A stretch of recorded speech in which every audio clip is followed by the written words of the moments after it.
22 से पहले हरियाणा प्रदेश में नए चुनाव आएंगे। कांग्रेस इस जीत के बाद और कॉन्फिडेंस में मंडियों में लुटाई और किसान की कुटाई हुई, लाठियों से पिटवाने का काम किया। आपने वायदा किया था कि हम सरकार भी बदलेंगे, अब वो गोटी कैसे फिट करोगे? डिप्टी चीफ मिनिस्टर को शर्म आनी चाहिए जो युवाओं की बात करता है। वो ये भी तो बताएं कि कितने लोगों को रोजगार दिया, कितने कारखाने लाएंगे।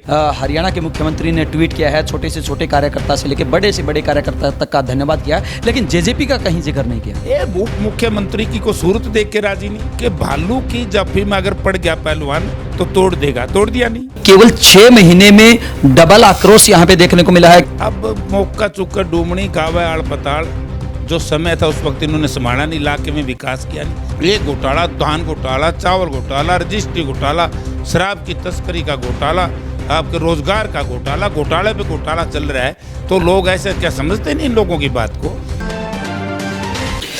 कांग्रेस पार्टी के वरिष्ठ नेता और साथ में बड़ौदा उपचुनाव में जीत दिलाने वाले, हनुमान के रूप में भूमिका निभाने वाले वही कद्दावर नेता अभी हमारे साथ मौजूद है। जी हाँ, हम बात कर रहे हैं जयप्रकाश उर्फ जेपी की। जेपी साहब, सबसे पहले तो ढेर सारी बधाइयाँ कांग्रेस पार्टी की जीत पर। धन्यवाद जी। किस तरह से देखते हैं इस जीत को? क्योंकि बहुत बड़ी चुनौतियाँ थी, बहुत बड़े चैलेंज थे आपके सामने और आखिरकार आप इस गढ़ को जीतने में एक बार फिर कामयाब हुए। देखिए, ये तो मैंने बहुत पहले से कह दिया था कि ये चुनाव मनोहर लाल जी और भूपेंद्र सिंह हुड्डा के बीच का चुनाव रहेगा, क्योंकि लोग ये देखेंगे कि 6 साल ओम प्रकाश चौटाला का कार्यकाल, 10 वर्ष चौधरी भूपेंद्र सिंह हुड्डा का कांग्रेस पार्टी का कार्यकाल और 6 वर्ष मनोहर लाल जी का और गठबंधन का कार्यकाल। जब तीनों का काम तोल लेंगे तो उसमें भूपेंद्र सिंह हुड्डा का काम उनमें बहुत हैवी पड़ेगा। तो इसलिए लोगों ने भूपेंद्र सिंह हुड्डा में और विशेष तौर से इनके बेटे दीपेंद्र सिंह में आस्था व्यक्त करने का काम किया है। अगर हम बीजेपी के प्रदेश अध्यक्ष की बात करें, ओम प्रकाश धनखड़ के द्वारा कहा गया है कि यहाँ पे योगेश्वर दत्त के साथ अभिमन्यु जैसा काम हुआ है। अब मौका चुकर डूमनी गावे आड़ पताड़ जो समय था उस वक्त इन्होंने संभाला नहीं, इलाके में विकास किया नहीं।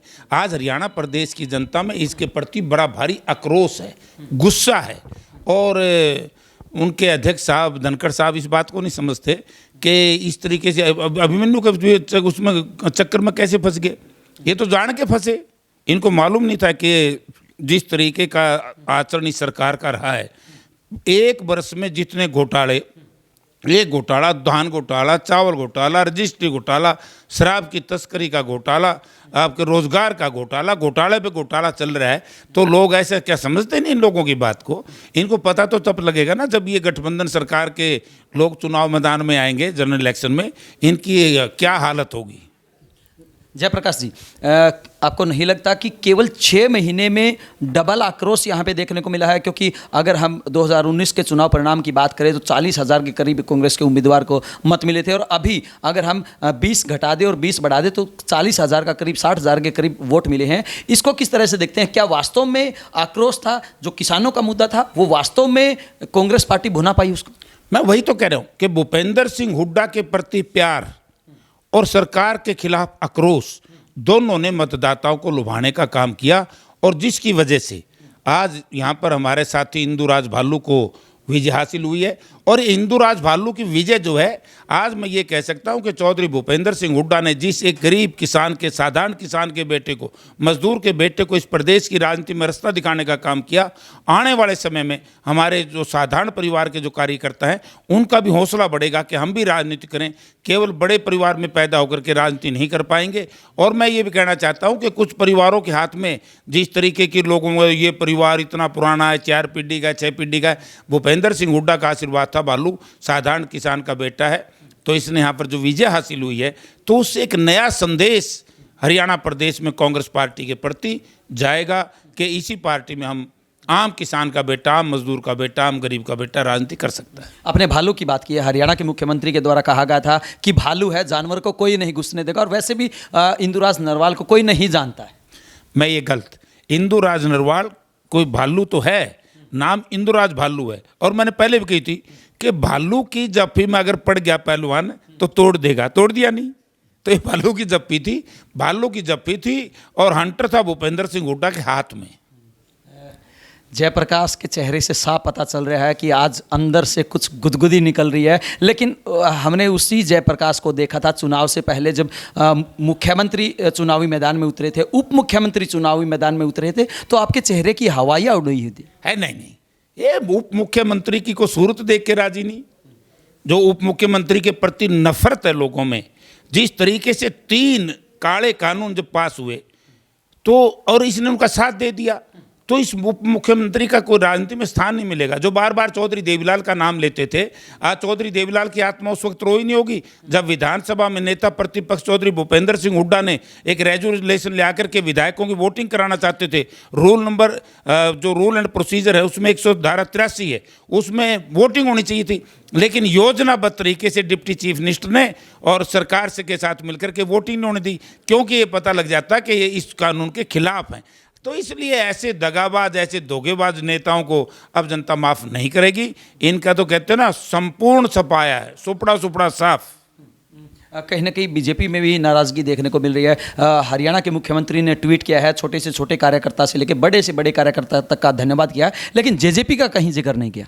तो जेजेपी का क्यों जिक्र करेंगे? जेजेपी के नाम से तो बदनाम हो गए भाई। उन्होंने तो अपना देखो, उन पर मेजोरिटी नहीं थी, इसलिए बार बार ये जेजेपी के भाई कह देते बीजेपी और जेपी। बीजेपी के खिलाफ नहीं बोलता मैं, बीजेपी के खिलाफ बोलता हूँ। बीजेपी की नीतियों के खिलाफ ही जेजेपी ने और कांग्रेस ने बहुमत मिला था। बीजेपी तो अल्पमत में थी, बीजेपी को बहुमत में लाने का किसने काम किया? वो इसने, डिप्टी चीफ मिनिस्टर ने।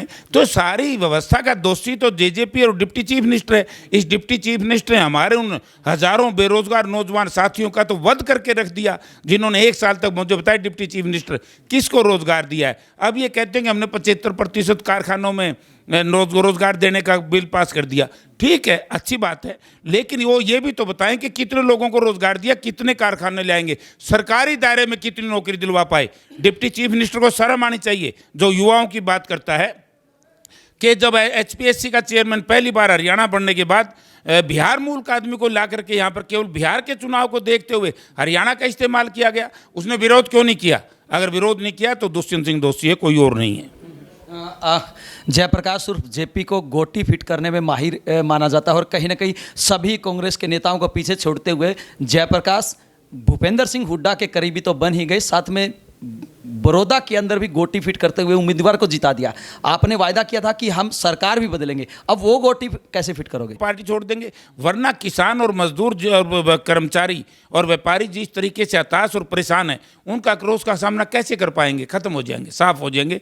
और एक बार फिर 22 से पहले हरियाणा प्रदेश में नए चुनाव आएंगे, उनको कोई रोक नहीं सकता। अगर ये चुनाव नहीं हुए तो बीजेपी से फिर बोलेंगे कि ये घोटाले, शराब घोटाला, पहले कहते थे ना, नभ भी बेच दिया, थल भी बेच दिया, जल भी बेच दिया, आज तो किसान का धान भी बेच दिया, किसान का चावल भी बेच दिया, किसान के गेहूं की किस तरीके से मंडियों में लुटाई और किसान की कुटाई हुई, लाठियों से पिटवाने का काम किया। तो जेजेपी को और इनको लोग माफ़ नहीं करेंगे। कहीं आपको नहीं लगता कि कांग्रेस इस जीत के बाद और कॉन्फिडेंस में तो नहीं? नहीं, कांग्रेस मेहनत करने वाली पार्टी है। चौधरी भूपेंद्र सिंह हुड्डा ने तो बयान दे दिया था कि चंडीगढ़ का रास्ता बड़ौदा से चलेगा, अब बड़ौदा से आंदोलन सीधा पिपड़ी जाकर के रुकेगा। यानी कि आज पूरे प्रदेश में चौधरी भूपेंद्र सिंह हुड्डा के नेतृत्व में हम किसान और मजदूर, कर्मचारी, व्यापारी की लड़ाई लड़ेंगे, और हम इस प्रदेश के नौजवानों को बताएंगे कि केवल भूपेंद्र सिंह हुड्डा ही है जो आम किसान और मजदूर के बेटे को राजनीति में रास्ता दिखा सकता है।